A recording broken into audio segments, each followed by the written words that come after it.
Greetings students, Dr. Ramos here. We are covering day 3, which is M3 for Knica-098 Intercollegiate Pre-Participation Orientation. Today we're going to be covering a few topics, the first one being NCAA scholarships, but later on we'll get into a few other topics regarding NAIA transfer and NIL legislation that just recently passed.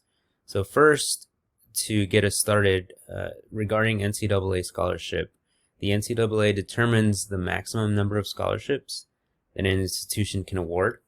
So they tell pretty much every university how many scholarships for each sport they can hand out. And each institution from there can decide if they want to give the maximum, or depending on how their finances are, they don't have to do the maximum. They could do half of that or whatever percentage they want to do. And here we provided a website that you can go to if you want to see what the breakdown is. So when you click on that link, and I'll provide that for you on Canvas, it takes you here to scholarship stats and gives you a breakdown by sport, gender, and level at the NCAA. So if you could see here, the D1, for example, baseball has more than D2. NAIA has more than all of those, and then, NJCAA has 24. But you can look across the different sports and see, it usually depends on the size of the teams. How they disperse the limits that they put on the total amount of scholarships that they're allowed to give. And this is, again, also separated by gender. So this is men's varsity sports. If you go down to women's varsity sports, you can see the breakdown on there as well. I think it's important for you to take a look at this, and depending on what sport you're in, just to give you an idea what the statistics, the probability of you getting a full ride for a certain level at the NCAA, and depending on the sport, that way you can kind of gauge what the chances are that you may not have to pay it off for school, or the percentage of scholarships that you could get potentially. So it gives you a good overview of what to expect. So moving on here, the NAIA transfer process, as noted here, is much easier than the NCAA process, and which we covered in at the beginning of the course in M1. And here are the required items. So they're going to need personal contact info, competitive experience from high school and on, high school transcripts. If your transcripts don't show your graduation date or certify your graduation there, then you'll have to show proof of high school graduation. And then official college transcripts. Then the website can be found at this, for the Eligibility Center, you go to this website here. And that's what the website looks like.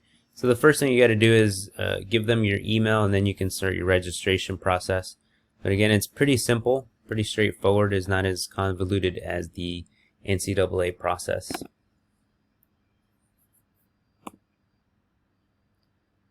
So our next slide brings us to Bylaw 4 in the 3C28 Constitution, which discusses decorum rules.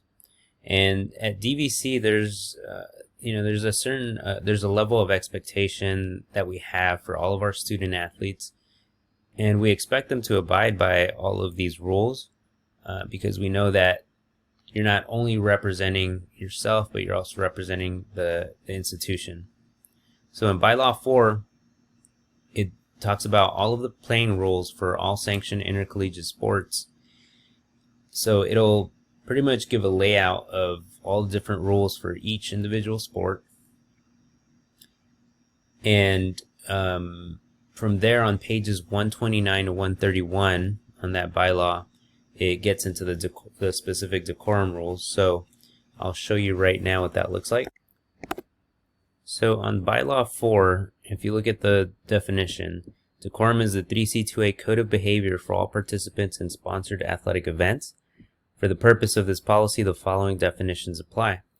So then on this document, it goes on to give you definitions for all these working definitions, or for all these working, or this working verbiage. So for example, a participant is a player, coach, team member, team attendant, official, or college staff member. Meaning that any one of these positions can get a decorum violation. And then it goes on to talk about an ejection, so a removal from a scrimmage, game, meet, match of a participant for the remainder of the event. And so there could be two different types. There's a sport rule infraction, which means removal from the event for actions not under the jurisdiction of this policy but are covered by the rules of the sport. And that kind of goes back to looking at the specific rules and guidelines that each sport may have. And then a decorum violation is a removal of participant for verbal or physical misconduct or unsportsmanlike conduct. If you scroll further down, it shows that all ejections will be reviewed by the conference commissioner, who will determine if the ejection was a sport rule book infraction or a decorum violation. But then it talks about some specifics here. It says a decision that a decorum violation has occurred may be appealed by the 3C2A Appeals Board, and also an appeal does not set aside the sanction while the appeal is being deliberated, and all decorum violations will result in at least a next event suspension, meaning if you are removed from an event because of a decorum violation, you don't get to return to that game, and then you also don't get to participate in the very next event, regardless of what the step of the next appeals process is. Even if you decide, or your coach decides, to get an appeal for that violation, you still have to sit out that following game. And we don't anticipate having to deal with this and you being involved in any of this, but we just want to make sure that you are informed of the repercussions of behavior that requires a decorum violation. And that leads us right into the code of conduct that the 3C2A and that DVC as an institution has. And DVC requires that all student athletes sign a code of conduct before they begin participating in sports. And I'll show a quick image of that. But the next part of this is social media posts, because it's such a big part of society now that it's important that it gets addressed as it relates to athletic participation. And you should know that every post, everything that you copy, everything that you retweet or anything like that is going to reflect directly on you and your reputation. And indirectly, it also reflects on DVC as an institution. And it could have ramifications on your future career. So if once you're done with sports and maybe you have a job, a lot of these social media posts are still going to be there if they were never erased, or even sometimes if they are. A lot of employers are going to be looking at the history of all of your social media platforms. Okay, so this is the document that you're going to sign when you go through your eligibility meetings with the athletic director and the program coordinator. It's the Intercollegiate Athletic Student Responsibilities and Expectations. And there's a section here about behavior regulations.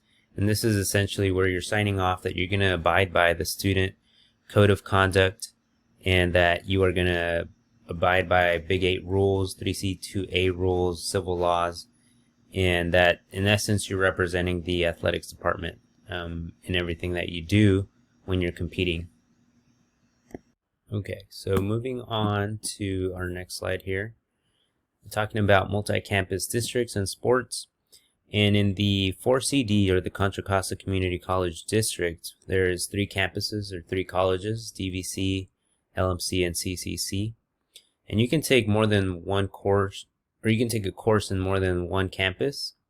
And most times people or students are doing this in order to accumulate enough units to remain academically eligible, because sometimes a certain class isn't available at one of the campuses or the campus where you're playing.